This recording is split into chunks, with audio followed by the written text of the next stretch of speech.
और चलिए बढ़ते हैं आगे। रोहतक से एक बड़ी खबर की बात करेंगे। इस वक्त एक बड़ी और अहम जानकारी रोहतक से मिल रही है।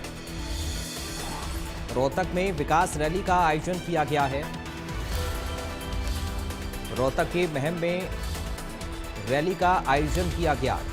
सीएम नायब सैनी महम पहुंचे। मंत्री कृष्णलाल पवार, रणवीर गंगवा भी पहुंचे हैं। रोहतक में विकास रैली का आयोजन हुआ।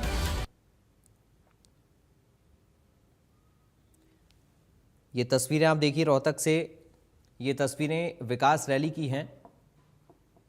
रोहतक के महम में ये रैली आयोजित हुई है। मुख्यमंत्री नायब सैनी महम पहुंचे। मंत्री कृष्णलाल पवार, रणवीर गंगवा भी शामिल हुए।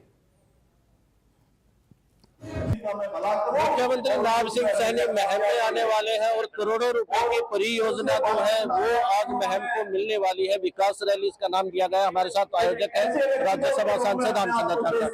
सर, किस तरह की ये रैली रहने वाली है और क्या कुछ लोगों को सौगात मिलने वाली? कि माननीय मुख्यमंत्री जी जैसे पूरे हरियाणा प्रदेश में धन्यवाद विकास रैली धड़ाधड़ कर रहे हैं, महम हल्के की भी एक बहुत बड़ी डिमांड थी कि हमारे यहाँ मुख्यमंत्री जी आए और यहाँ की कुछ मूलभूत समस्याएं हैं उनके समाधान के साथ साथ गांव में जो आम समस्याएं हैं उनका भी समाधान करें। ये हमारा दुर्भाग्य रहा कि 3 बार लगातार भारतीय जनता पार्टी की हरियाणा में सरकार बनी, लेकिन महम हल्के की हिस्सेदारी नहीं हो पाई। अब 2029 में चुनाव है, चुनाव में काफी लंबा समय पड़ा है। इस बीच जनप्रतिनिधि होने न होने के कारण जो है ना काफी कठिनाई आ रही है हल्के के लोगों को। तो मेरी राज्यसभा से रिटायरमेंट हो रही है। मैंने मुख्यमंत्री जी से अपील की थी कि मैं हल्के में बैठ के सेवा कर लूंगा। उन्होंने कहा ठीक है आप बुलाइए रैली। उन्होंने कहा जी कोई बस स्टैंड नहीं है, हॉस्पिटल की जर्जर हालत है, महिला कॉलेज नहीं है, स्टेडियम टूटा हुआ पड़ा है, कंडम पोजिशन में है, गाँव के अंदर कहीं गलियों की समस्या है, कहीं कम्युनिटी सेंटर की समस्या है, कहीं खेतों की गोरों के रास्ते की समस्या है। उन्होंने कहा ठीक आप सारे काम नोट करिए और विकास रैली बुलवाइए और जितनी महम को ज्यादा से ज्यादा सौगात हम देश के और देंगे। तो मैं तो माननीय मुख्यमंत्री जी का धन्यवाद करता हूँ कि यहाँ महम के अंदर एक विकास की सौगात देने के लिए वो आ रहे हैं। और पहले ही आने से पहले उन्होंने 140 करोड़ रुपया यहाँ पर भेज दिया है स्टॉर्म वाटर मैनेजमेंट के लिए और पानी का जो ड्रिंकिंग वाटर है उसकी रिनोवेशन के लिए 140 करोड़ रुपया ऑलरेडी उन्होंने भेज दिया।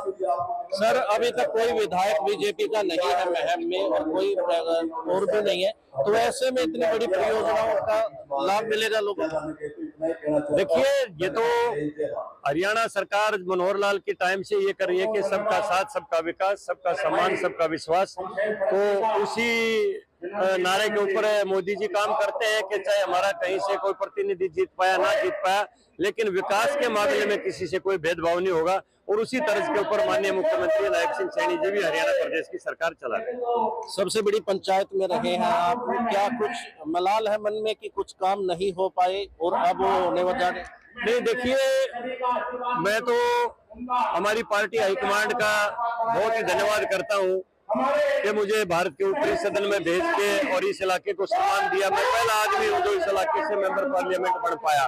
तो राज्यसभा में गया लेकिन पहला आदमी हूँ जो महम 24 से मेंबर पार्लियामेंट बना।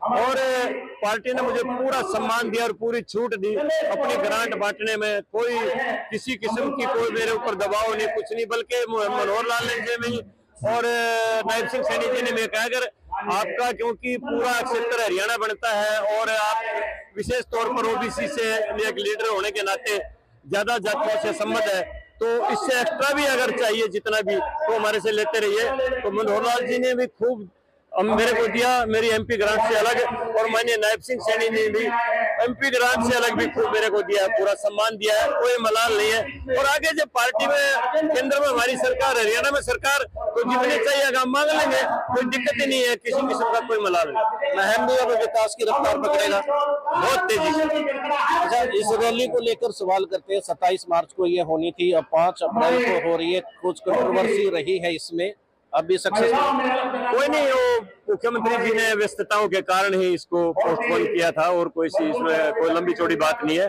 और हम उनका धन्यवाद करते हैं कि हमें तो और थोड़ा सा अच्छा समय मिल गया, क्योंकि हाउस चल रहा था तो मैं भी ज्यादा बिजी था उधर, तो 2-4 दिन और फालतू मिल गए तैयारी करने में। और आप देख रहे हो डीजे ढोल धमाकों के साथ इतनी जनता आ रही है कि यहाँ तिल रखने के लिए जगह नहीं मिलेगी। बहुत बहुत। तो ये थे राज्यसभा सांसद रामचंद्र जांगड़ा, जिन्होंने स्पष्ट किया है कि करोड़ों रुपए की परियोजना का लाभ महम की जनता को अब मिलने वाला है। इसके लिए रोहतक से अब एक नजर इस वक्त की सुर्खियों पर।